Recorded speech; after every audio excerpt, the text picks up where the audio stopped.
Welcome the student athletes from Baylor University, Adam Flagler, James Akinjo, and Dale Bonner joining us. And we have 20 minutes allotted for the student athletes. They'll be followed by head coach Scott Drew. Start with questions in the room and then move to questions from Zoom if there are any. On the right, second row. Eric Kelly from Fox 44 in Waco. This one's for James and Dale. How did the first experience of March Madness for y'all live up to what you expected? James, you can start with that. It was cool. I mean, it was fun.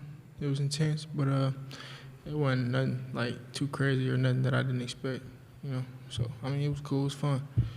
Dale? I would say the same thing. It's definitely exciting, but it was fun. You know, on to the next game though. Front row on the left. John Warner, Waco Tribune Herald. Adam, what do you see from North Carolina? Do they look like any teams you've played this season? They definitely look like a couple teams in the sense of their size. It'll definitely be something that we will be new to, but at the end of the day, our conference really preps us for anybody in the country. So we just gonna pride ourselves on focusing on our defensive principles and going out there and executing. Oh, I'm sorry, didn't see you there. Third row. Dale, it seemed like in the Kendall Count, Sigma 365, Dale, it seemed like against Norfolk State you had a really good defensive performance. As you've transitioned to playing at a higher level basketball this season, what have you done to kind of improve your ability to move laterally on the perimeter?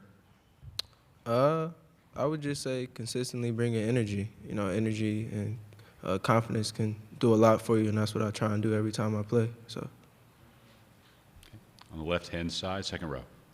Adam, Kevin Longquist, Sikkim Sports. I had a question for you about, you guys like to get in transition. They're a very high transition team. So in terms of those types of styles, defensively, what do you talked about your principles there. What do you think that's going to be key to try and limit how much they want to try and get out on the floor and run? Just focusing really on taking our best shots, and then at the end of the day, they're a really good offensive rebound team. So as long as we're boxing out and giving them only one chance, we can get out and run in transition because we got a lot of guys that can finish, like James, lob threats like Kendall, Jeremy, Matt, as well as me spacing the floor, me and Dale. So we got a lot of key pieces, for transition. But at the end of the day, as long as we're boxing out, giving them one chance, we set ourselves up good. Back on the right side. Adam, Curtis Quillen, KCEN Channel 6 in Waco. Obviously, you guys have stressed a hot start or a fast start to each game this season, but when you see how North Carolina played against Marquette yesterday, does that maybe emphasize the importance of that a little more going into tomorrow? The main focus on any of these games, is 1-0. We could all go home at the end of the day, so we always want to start off on a fresh, fast start and go out there and apply pressure and just make our presence felt. So. Stay on the right side. Adam, for you offensively, with how consistent you've been in your ability during conference play especially to get into that double figures mark, how much has that been you kind of looking for your shot, and how much of it is just the way that the offense flows through you? A lot of it is just the way the offense works, with James, being able to break anybody down and find guys. It's really making it easy for a lot of us to score the ball. And then, with my confidence and, the work that we put in during the summer, it allows me to feel a lot more comfortable out there and just go out there and just be aggressive and play hard. Left-hand side, front row. Go. Yes, sir. Okay, yeah. James, y'all obviously got off to a great start yesterday. How key is that in NCAA tournament games like this? I think that's a big key in NCAA tournament games. I think you always want to come out and throw the first punch. I think that kind of set the tone for how the rest of the game go. And you kind of see how the other team respond after that. We know teams going to fight back, but we always want to be the aggressor coming out in every game. Right-hand side, almost all the way back. Hey, this is for Adam. Stephen Hawkins with the AP, and if James or Dale want to address this as well. I mean, you guys are in a bracket that included North Carolina, UCLA, teams with multiple national championships. We saw Kentucky go down, and then Kansas is also on this floor. what does it mean to be Baylor, the defending national champion, and being in the position you guys are in? And what does it say about where you guys are and where this program wants to go? It just, I got to get a lot of credit to Coach Drew and how he carries himself as well as carries the team, and he's our leader at the end of the day. So coming in, we always, focus on who we have at hand. I know that it's a really good bracket, but at the end of the day, we got to win the game in front of us to even, advance. So that's all we focus on. Back to the left. This is for Adam. You saw Brady Bannock last year when he was at Oklahoma. Just looking at him either on film or what have you, what do you think's changed about his game? We know he can shoot the three, but what do you think's changed from what you guys saw of him this year? He's definitely being a lot more aggressive. We've all seen from playing against him as well as him being in Big 12, we know what he's capable of. So we're definitely going to focus on, making him feel uncomfortable out there. So it's going to be exciting, and we can't wait. Well, questions for the student athletes. Left-hand side, third row. This is for any of you guys. What are some of the challenges that Carolina presents on the glass, and in particular, Armando Bacot? Adam, you can start with that. Like I said before, their size is really elite from the literally, I think, the 2 to the 5. They have really good size. So we definitely have to focus on boxing out. But like I said before, the Big 12 is a huge conference, and all of the teams in the Big 12 focus on rebounding. So as long as we focus on, staying true to our principles, we'll be fine. James? Yeah, I think, they big, but Big 12 got a lot of big teams also. So we're real confident in our guys. We put in a lot of work in the weight room, stuff like that. So we're going to help our bigs down there with their bigs. But I think we got confidence in guys like Flo, Jeremy, that they can get it done on the glass. Dale? No. Nothing? Okay. Right-hand side. This one's for Adam and James. Obviously, talking about that size, and since you guys lost John for the season, was there a point where you guys felt like you adapted to kind of life without him on the court and were able to kind of work around maybe a little bit of the size differential that losing him caused on the court? Dale, you want to start on that? He asked I'm sorry. James and Adam. I'm sorry. Right, fine. James, go ahead.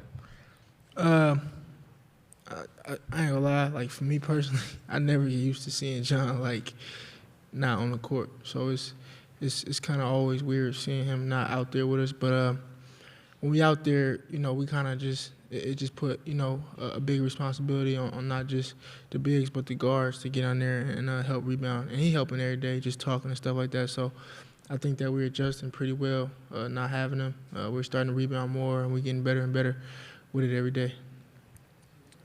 Adam? At the end of the day, you really can't, replace somebody like John in the sense of his energy, how aggressive he is, how physically, gifted he is. So as a team, we all just got to focus and hone in. The guards got to go in there and battle as much as we can and, help those bigs, Flo, Jeremy, Kendall, all those bigger guys out down there. Stay on the right side. Adam, it felt like the game yesterday maybe got called a little tighter than the Big 12. You picked up those 2 early fouls. Does that change anything you do if they're calling the game maybe tighter than they might a Big 12 game between y'all and Tech? It's definitely adjustment. We're an adaptable team at the end of the day. So whatever the refs decide to call, we have to adjust and play what best fits us. So we're going to continue to be aggressive, and the coaches do a great job of subbing in, subbing out. Communicating us, how exactly we should still be aggressive while being smart. Any other questions for the student athletes? Go back to the second row. This one's for Adam and James again. Is there an art or a science to getting used to when you travel to so many different gyms and maybe, one's way different than the other in terms of the look or what's behind you or depth perception? Is there an art or a science to getting used to that so quickly where you can, adapt and get your shot? Adam? It really just boils down to, the work that we put in prior to the travel, the preparation. And at the end of the day, we do have a shoot around certain things so we can get a feel for the gym, maybe a different ball, the arena and everything. So once you get in the gym and once you get up a couple shots, you start to get more and more comfortable. So, James? Yeah, I think, if you can shoot no matter where you at, what kind of gym you in, what kind of rim it is, whatever. So I think we got a lot of confidence in whatever gym we in. And I think it just carries over to, obviously we get in here, shout out to our GAs and our coaches for, getting us, a lot of shots up and allowing us to get in a lot of work. But I think the confidence that we got just carry over gym to gym. Questions for the student athletes? Third row. And James, to build off of that, you all had a really good three-point shooting game yesterday after maybe not the best game for you all against Oklahoma. Do you feel like there's something going forward from the game yesterday that maybe will transfer to tomorrow with how the three-point shooting kind of came around? I think just our energy. Like I said, I think we had some great practice leading up to the game versus Norfolk, and I think, we playing hard and we defending and we getting out and running, I think shots going to fall. As you just have fun and you just play, that's kind of the way that basketball works. It usually favors the team that plays hard and gets, the most 50-50 balls and stuff like that. So we're just going to bring the same energy, the same intensity, the same focus from the jump, and, the cards going to fall how they fall. Back on the left-hand side, second row. Dale, I wanted to ask you, I know you spoke to this a few moments ago about going from Division II to Division I, but for you personally, what kind of physical change or just adjustment did you have to make in order to play at this level and be as productive as you have been when you've been called upon? I would say it's definitely more physical. So getting in the weight room with our strength and conditioning coach, Charlie, just getting stronger each week and just getting used to the contact. I think I get better at that every game, so I'm just going to continue to grow. Any more questions? If not, we'll let you guys go. Thank you.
How we doing today? Head coach Scott Drew of the Baylor Bears. Start with an opening statement and take questions in the room, followed by questions on Zoom. Coach Drew. Well, this time of year, it's just a blessing to be able to see you guys again. So that means we're still playing, and that's a great thing. Proud of how we played, competed yesterday, and then probably my afternoon was ruined by watching North Carolina play and just how good they were. And Coach Davis has done a great job with them, and they're really playing good basketball. And I know we got a lot of challenges ahead of us tomorrow. First question in the front on the left-hand side. John Warner, Waco Tribune Hero. Scott, could you maybe just talk a little bit more about what North Carolina brings to the table, especially Armando Bacot? Yeah, it's tough to stop a team that has a lot of different weapons, people that can score 20. And Bacot in the middle is somebody that's really hard to guard one-on-one. He does an unbelievable job cleaning up the glass and getting them second chance opportunities. At the same time, you surround them with a bunch of guys that can make shots, really spaces the floor. Brady Manick, we're obviously really familiar with. He can grow that beard to try to hide, but we know who he is. And he's a great player. He can really shoot it. I've always respected his game and what he brings to the table. Right-hand side, second row. Hey, Coach. Eric Kelly, Fox 44. In terms of talking about Armando and what he can do on the boards, is it easy to get guards to embrace that area, the rebounding, especially when you lose a guy like John, who is so integral in that area? I think everyone's had to pick up their level of commitment to the rebounding end of things, and we've tried to do that. At the same time, when you get an elite rebounder like Baycott, everybody knows to block him out, and he's pretty good at not being blocked out. And he's got great hands. If it touches his hands, he gets it. And he's very physical, and it's hard to keep him off the glass because of that. In the back on the left. C.L. Brown, Raleigh News and Observer. Scott, how were you able to kind of keep the continuity with this team, given that you had arguably two of your most talented players get injured and out of the lineup?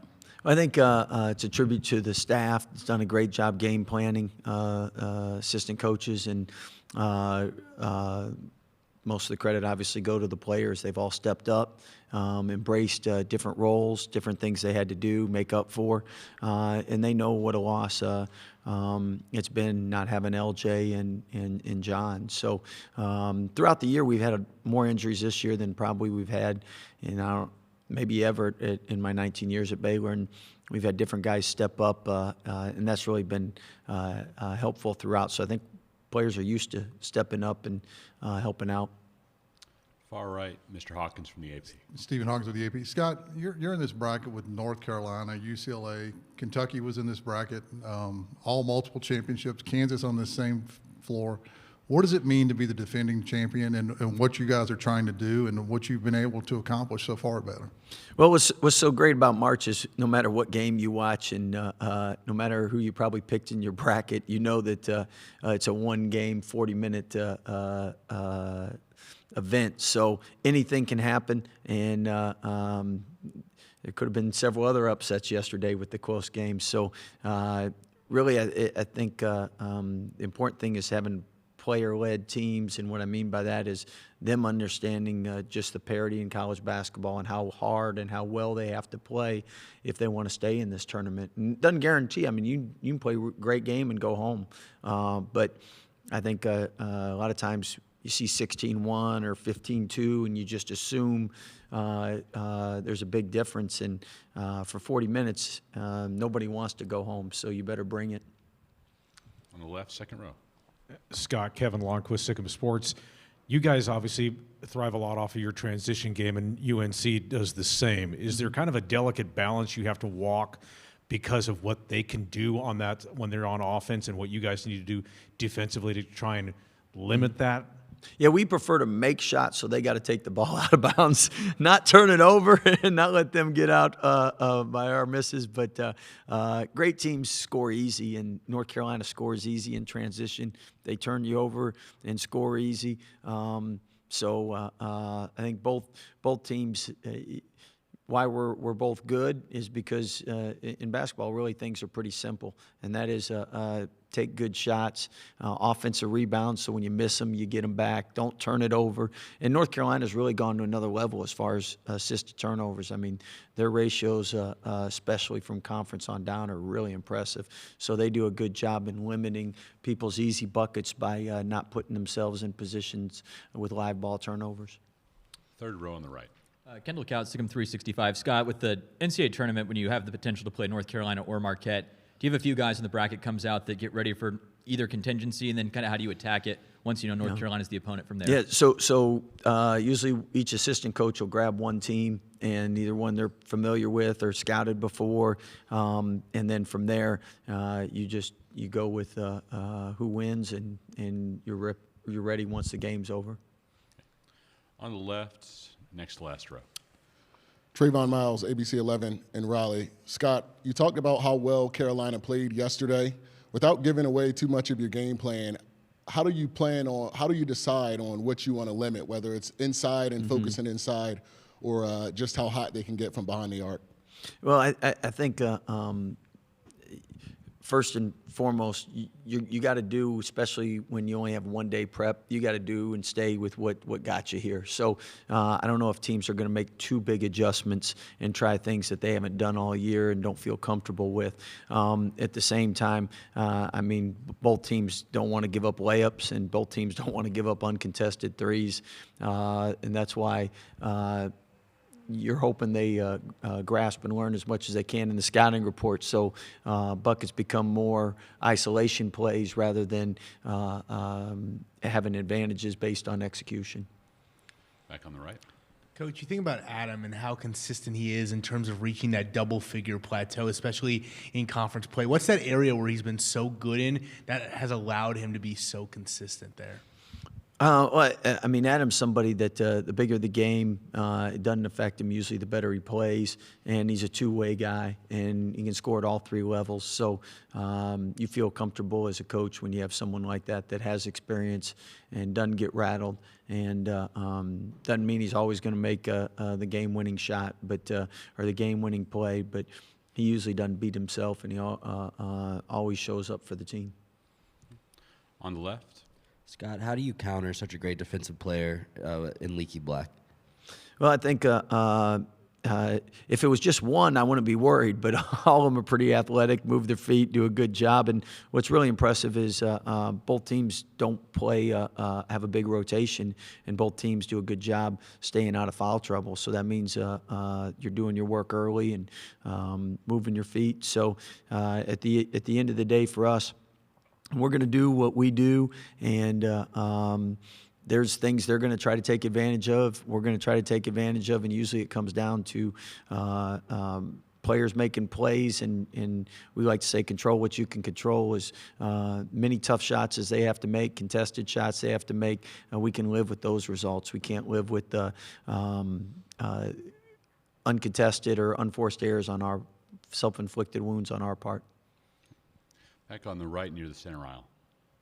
Coach, I wanted to ask you about the guard play of North Carolina. Of course, yesterday, Caleb Love with the 6 threes and R.J. Davis with the 12 assists. It seemed that when either one of them are on this season, North Carolina looks like a different team. So what have you noticed from that tandem in preparation for tomorrow? I mean, they're excellent players. And they played really well. I haven't seen a game where they haven't yet, so probably that's a bad thing. But again, very talented players playing the best basketball at the end of the year. What makes them tough is normally if a player can only do one thing, either drive it or shoot it, you can limit them.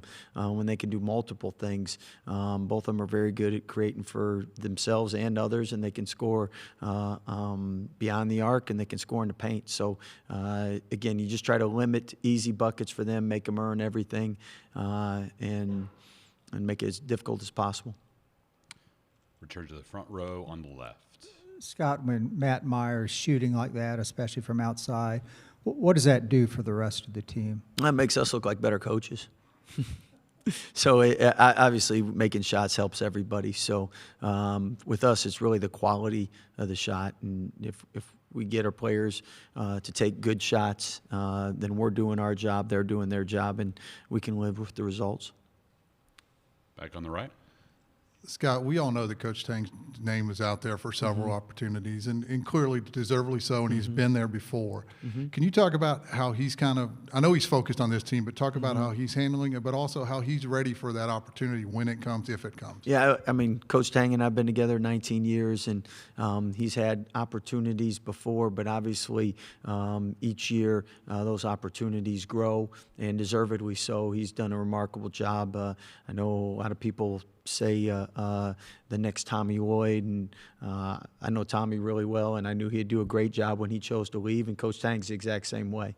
So I love him as a brother, and he's a terrific coach, and there's a big reason why we've been successful is we have a great staff, and he's a big part of it. So when he chooses to go, I know he'll do a great job, and hopefully we don't have to play him. About 5 more minutes left with Coach Drew. Let's go to the back. On the John right. Johnson with WXII. With such a quick turnaround between games, how much is it important about in-game adjustments when you actually get a chance to see Carolina on the floor? being able to make those things on the fly, maybe something you couldn't see on tape? Well, I think that's why both of us playing in leagues that you have so many great players and great coaches. You pretty much by conference tournament time and the NCAA tournament have seen everything. So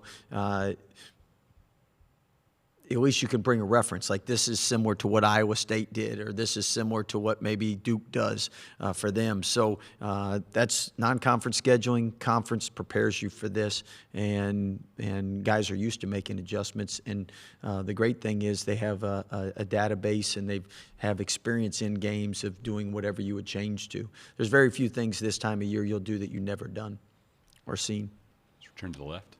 Scott, I know it's a different team. What have you taken from last year's championship run and tried to instill in this team this year? Well, I think, experience, no matter what profession you're in, you write a great story, you have that to build on for the future, to write another one. And I think with coaches, there's things that work and things that don't work. Each team, it's different, but that experience is like a cheat code to help you hopefully navigate those waters. And more importantly than that, though, is I think the players having that experience, because players listen to players a lot more than they listen to coaches, believe it or not. So when a senior tells them, hey, this is what we got to do, or we got to lock in, and that to a freshman means a lot more than a coach saying it. Let's return to the middle and the third row. And Scott, I guess on the broadcast they mentioned that maybe Kendall, shouts to the good name as well, might have been having an issue with strep throat. Has he been doing better since then, or what can you update us on that? Yeah, Kendall's a tough kid, and he really did a great job in competing and playing, and obviously will have more energy hopefully Saturday than he did. But again, credit him. Doctor said he could play, and even though he was recovering and not 100%, he wanted to be out there for his guys, and coaches love that. Any more questions on the left? Scott, pardon my ignorance for this question, but I just wanted to be sure. Is LJ definitely out for this game, or is there any update of yeah, he's progress? he's definitely out for this game. I wish I could tell you otherwise, but I can't. Anything else for Coach Drew? Okay. Coach, Appreciate thanks you very guys. much. Good luck. Have a good day.